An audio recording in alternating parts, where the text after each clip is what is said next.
என்னுடைய பணிவான வணக்கங்கள். கோவை மாநகராட்சியின் சாய்பாபா காலனியில் உள்ள வார்டு 44 மாமன்ற உறுப்பினர் உங்கள் டாக்டர் ஆர் காயத்ரி. இப்போ நம்ம எங்கே இருக்கேன்னு பார்த்தீங்கன்னா, நம்ம குடிக்கின்ற குடிநீர் அதனுடைய முதல் பகுதியான சுத்திகரிப்பு நிலையம், அந்த நிலையத்துக்கு தான் இப்போ நம்ம வந்திருக்கோம். இங்கே பார்ப்பீங்க, இது பவானி சாகர்லேருந்து வர தண்ணீர். இந்த தண்ணீர் 2200 கியூபிக் லிட்டர் அளவு கொண்ட, ஒரு மணி நேரத்தில் 2200 கியூபிக் மீட்டர் அளவு கொண்ட தண்ணீர் இங்கே வர செய்யப்படுகின்றது. இங்கே வந்ததுக்கு அப்புறமா இந்த குடிநீரை ஃபர்ஸ்ட் என்ன பண்ணுறாங்கன்னா, காற்றுல கலக்க விடுறது தான் இந்த ஃபவுண்டைன் மாதிரி செட்டப் பார்ப்பீங்க. காற்றுல கலக்கும் போது தான் ஆக்சைடு பிரியும். அப்போ ஆக்சைடு பிரிஞ்சதுக்கு அப்புறமா குளோரினுடைய அளவு, எந்த ஒரு இன்ஃபெக்ஷனும் வந்துடக்கூடாதுங்கிறதுக்காக குளோரின் அளவு இங்கே தான் கலக்கப்படுது.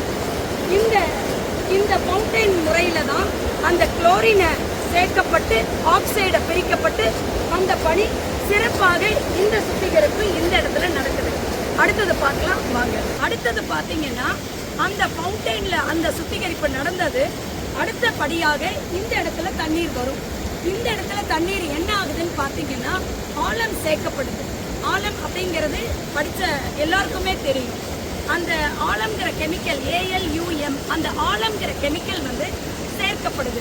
அது எதுக்காக சேர்க்கப்படுதுன்னு பார்த்தீங்கன்னா, நம்மளுடைய குடி தண்ணீர் களங்கள் இல்லாம நிறம் மாறாம இருக்கிறதுக்காக, நம்ம குடிக்கக்கூடிய தன்மை இருக்க வேண்டிய நிறம் இருக்கணுங்கிறதுக்காக தான் ஆலம் சேர்க்கப்படுது. ஆலம் சேர்த்து முடிச்சதுக்கு அப்புறமா அந்த குடிநீர்ல ஆசிட் இருக்கக்கூடாது. அந்த ஆசிட் இல்லாம இருக்கிறதுக்காக லைம் சேர்க்கப்படுகின்றது. எத்தனை பர்சன்டேஜுக்கு? 7லிருந்து 7.0 தான் இருக்கணும். அந்த குறியீடு அளவுல லைம் சேர்க்கப்படுது. அதுதான் அந்த pH லெவல் அப்படின்னு சொல்லு. ஸோ இங்க ஆலமும் லெமனும் சேர்க்கப்படுறது தான் pH லெவல் மெயின்டைன் பண்ணி நிறத்தை மெயின்டைன் பண்ற இரண்டாவது சுத்திகரிப்பை தான் இப்போ நம்ம பார்க்குறோம். இப்போ இந்த 3வது ஸ்டெப்பாக இங்க என்ன அந்த குடிநீருக்கு நடக்கப்படுதுன்னா, கண்ணுக்கு தெரிகின்ற இலைத்தலை, பிளாஸ்டிக் குப்பைகள், ஏதாவது குப்பைகள் இருந்ததுன்னா கண்ணுக்கு தெரியக்கூடிய குப்பைகளை இந்த இதுதான் தரம் பிரித்து அந்த தண்ணீரை அடுத்த லெவலுக்கு அனுப்பப்படுகின்றது.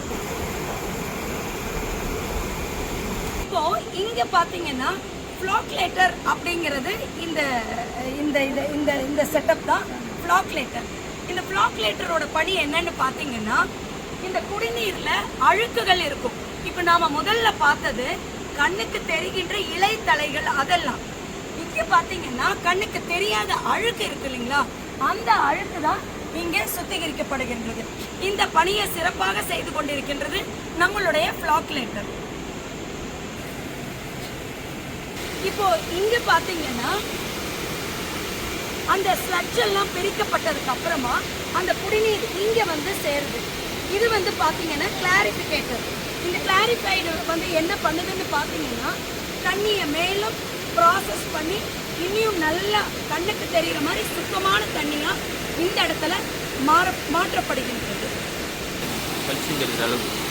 இப்போ கிளாரிஃபை ஆன அந்த குடிநீர் என்ன ஆகுதுன்னு பாத்தீங்கன்னா, இந்த பெரிய ஒரு தொட்டிக்குள்ளார அந்த தண்ணி இறக்கப்படுகின்றது.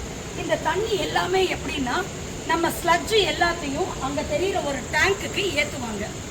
அந்த டேங்க்ல ஸ்லட்ஜ் மட்டும் இருக்கும், இந்த தண்ணீர் இதுல இருக்கும். இந்த தண்ணீர் மறுபடியும் ரீசைக்கிளுக்காக அங்க போகும்.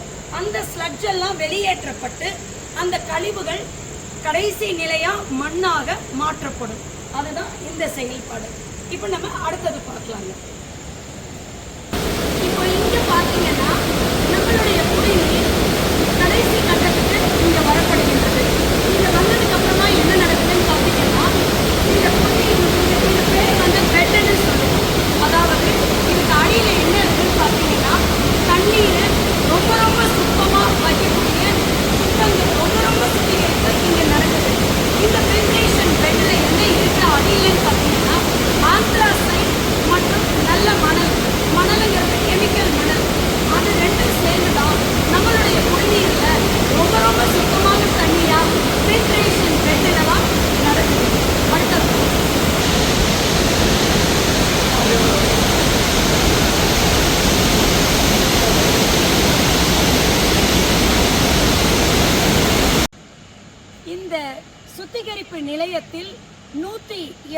8 மில்லி லிட்டர் ஒரு நாளைக்கு சுத்திகரிப்பு செய்யப்பட்டு கோவை மாநகராட்சி கோயம்புத்தூர் உள்ள அத்துணை மக்களுக்கும் வழங்கப்படுகின்றது.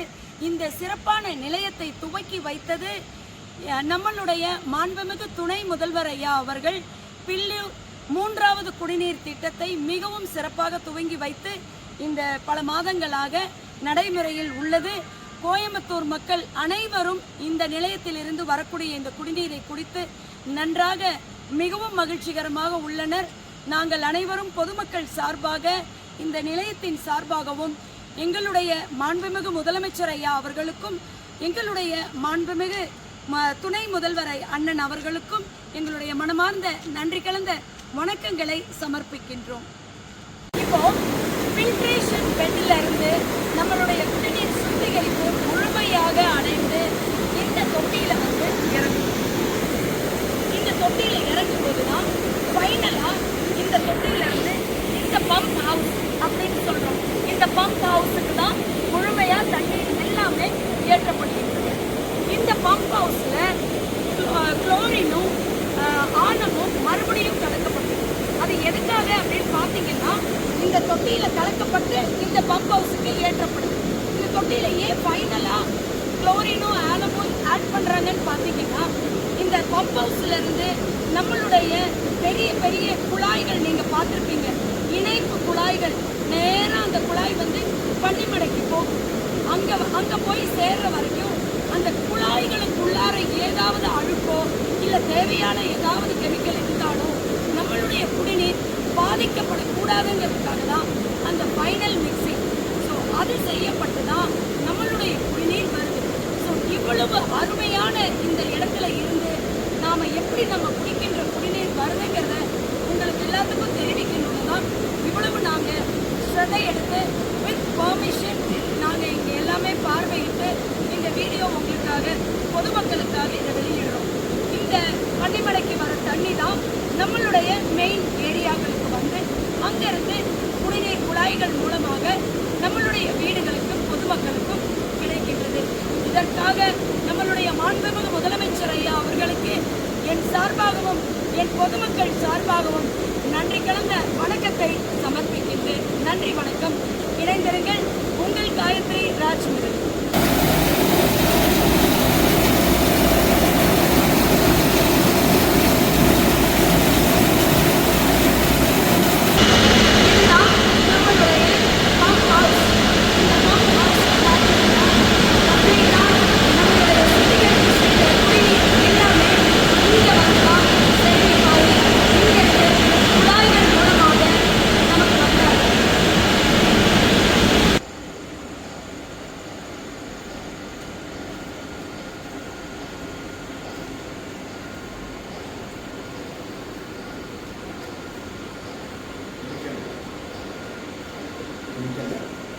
நம்ம லேப்னு சொல்றோம். இவ்வளவு சுத்திகரிப்பு நடைபெற்று அந்த பம்ப் ஹவுஸ்ல ஏறின தண்ணி நமக்கு எல்லாத்துக்கும் விநியோகத்துக்காக அங்க எல்லாமே தண்ணி வெளியேற்றப்படும். இந்த சூழ்நிலையில இந்த லேபோட வேலை என்னன்னு பாத்தீங்கன்னா 22 ஆய்வு பணிகள் நடைபெறும். 1 மணி நேரத்துக்கு ஒரு தடவை நாம குடிக்கின்ற குடிநீர் மிகவும் சுத்தமாக உள்ளதா, மக்களுக்கு ஏதுவாக உள்ளதா அப்படிங்கிற ஆய்வுகள் 22 ஆய்வுகள் 1 மணி நேரத்துக்கு ஒரு தடவை நம்மளோட தோழர்கள் இங்க வந்து இந்த லேப் டெஸ்ட் பண்ணி முடிச்சுட்டு தான் நமக்கு குடிக்கிறதுக்கு ஃபைனலா வருது. ஸோ இவ்வளவு ஆய்வுகள் மேற்கொண்டு தான் நம்மளுடைய குடிநீர் மிகவும் பாதுகாப்பான குடிநீராக நமக்கு வந்தடைகின்றது.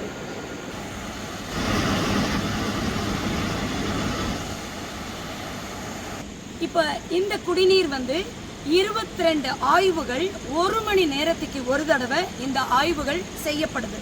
அந்த குடிநீர் தான் நம்ம எல்லாத்துக்கும் வருது.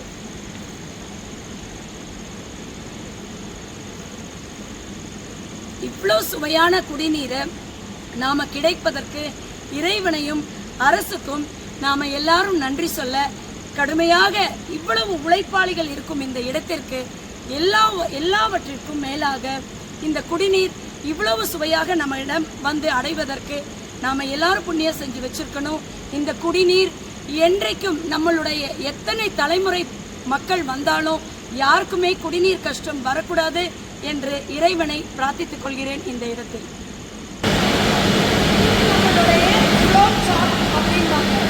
இந்த நிலையங்கள் வழியாக நம்மளுக்கு கடைசியாக பாரதி பார்க்குக்கு 30,000 மீட்டர் அந்த தொலைவில் ஒரு நல்ல ஒரு பம்ப் ஹவுஸ் தான் நம்ம இங்கே எல்லாருமே பார்த்தோம்.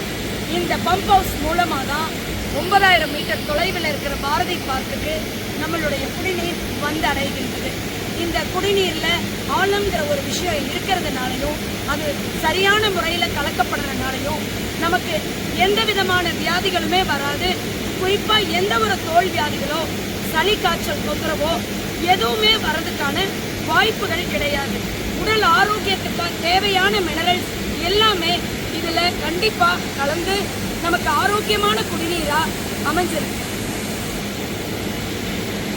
பில்லூர் 3வது குடிநீர் திட்டம் பொதுமக்களுக்கு, கோவை மாநகராட்சியில் உள்ள அத்துணை பொதுமக்களும், கோயம்புத்தூரில் உள்ள அத்தனை பொதுமக்களுக்காகவும் பில்லூர் 3வது குடிநீர் திட்டம் எங்களுடைய தமிழ்நாட்டின் மாண்புமிகு துணை முதல்வர் அண்ணன் மூலமாக 12/2/2024 அன்று அனைத்து பணிகளும் நிறைவேற்றப்பட்டு நிலையம் துவக்கப்பட்டது.